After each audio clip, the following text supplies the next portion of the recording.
आमचं Shri Ashtavinayak tours and travels म्हणून company आहे कल्याणला आणि दरवर्षी आमच्या संपूर्ण भारतभर टूर्स जातात। या वर्षाचा अनुभव फार वेगळा होता। आम्ही जवळजवळ 20 वर्ष चारधाम यात्रा करतो आणि त्याचप्रमाणे यंदाही आम्ही चारधाम यात्रेला गेलो। पण ह्यावेळेचं जे दृश्य पाहिलं आणि जो काही अनुभव बघितला तो खरोखरच अंगावर काटा येण्यासारखा आहे। आम्ही 13 तारखेला केदारनाथला होतो आणि त्यानंतर 16 तारखेला संपूर्ण केदारनाथ पाण्यात गेलं। आम्ही वरती सुद्धा राहिलो होतो। हे कळल्यानंतर खरोखर अंगावर काटा येतो। 15 तारखेला आम्ही बद्रीनाथला गेलो। संध्याकाळी 4 वाजता पोहोचलो। वातावरण अतिशय चांगलं होतं। आमच्याबरोबर जवळजवळ 35 लोक होते। आम्ही सगळ्यांना संध्याकाळी 6 वाजता दर्शनाला पाठवलं। सगळेजण दर्शन घेऊन 8-8:30ला आले। पावसाचा एकही थेंब नव्हता। सगळ्यांनी छान मजा केली, जेवले आणि रात्री झोपले। पण रात्री 10-10:30ला मात्र अगदी धुव्वाधार पाऊस तिथे सुरू झाला। तो पाऊस एवढा होता की 2-2:30ला मला जाग आली। मी म्हटलं अरे बापरे, एवढा मोठा पाऊस आहे, उद्या पहाटे 5 वाजता लोक विधी करायला कसे जाणार। 4 वाजता माझा मुलगा उठला।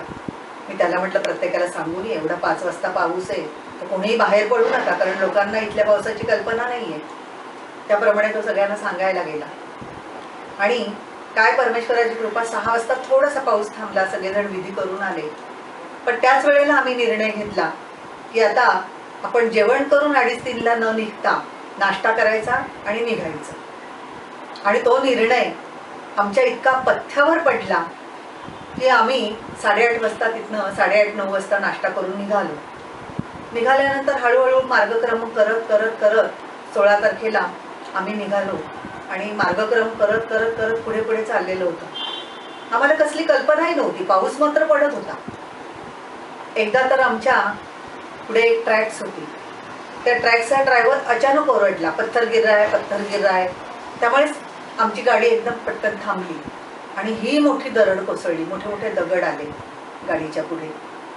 पण हळूहळू तिकडे सुद्धा ट्रॅफिक होता, इकडे पण ट्रॅफिक होता। बरेच लोक उतरले आणि ते सगळे दगड बाजूला केले आणि कसं तरी 1-1.5 तासांनी आम्ही मार्गक्रम करायला लागलो। आणि त्यानंतर हळूहळू पुढे जात असतानाच आम्हाला घरून सगळ्यांचे फोन यायला लागले, तुम्ही आहात कुठे? आम्ही म्हटलं आम्ही रस्त्यावर आहे। तुम्ही सुखरूप आहात? हो अगदी सुखरूप आहे, आम्ही चाललोय आता हरिद्वारला। असं करता करता पुढे गेलो आणि रुद्रप्रयागला एवढी भयानक परिस्थिती आम्ही बघितली की एवढी मोठी नदी एवढ्या 20 वर्षामध्ये वर आलेली आम्ही कधीच पाहिली नव्हती। जो ब्रिज होता तो ब्रिज पास करायला जवळजवळ अर्धा तास लागला आणि हळूहळू ते पाणी इतकं वाढत गेलं की अगदी बसवर सुद्धा धबाधब ते पाणी मारायला लागलं।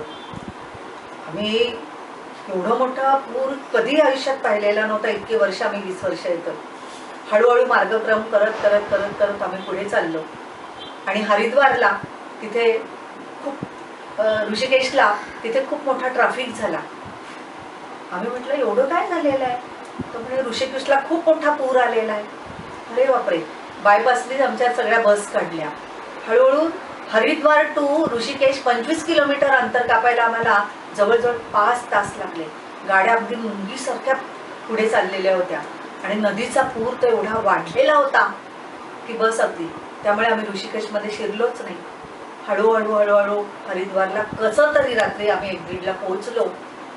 रात्री सगळेजण झोपले आणि सकाळी बघितल्यानंतर टीव्हीवरची ती चित्र पाहिल्यानंतर विचारच करवत नव्हता की आज आपण 5-6 तासापूर्वी त्या भागाकडनं चमोली रुद्रप्रयाग या रस्त्यानं आपण पुढे आलोय आणि तिकडे ती सगळी गावं पाण्यामध्ये गेलेली आहे। फक्त आमचा जो निर्णय आम्ही घेतला की 2:30-3ला न जेवता आपण 8:30ला नाश्ता करून निघायचा आणि तो निर्णय आम्हाला अतिशय लाभकारक ठरला आणि आम्ही खरोखर त्या प्रलयातून वाचलो।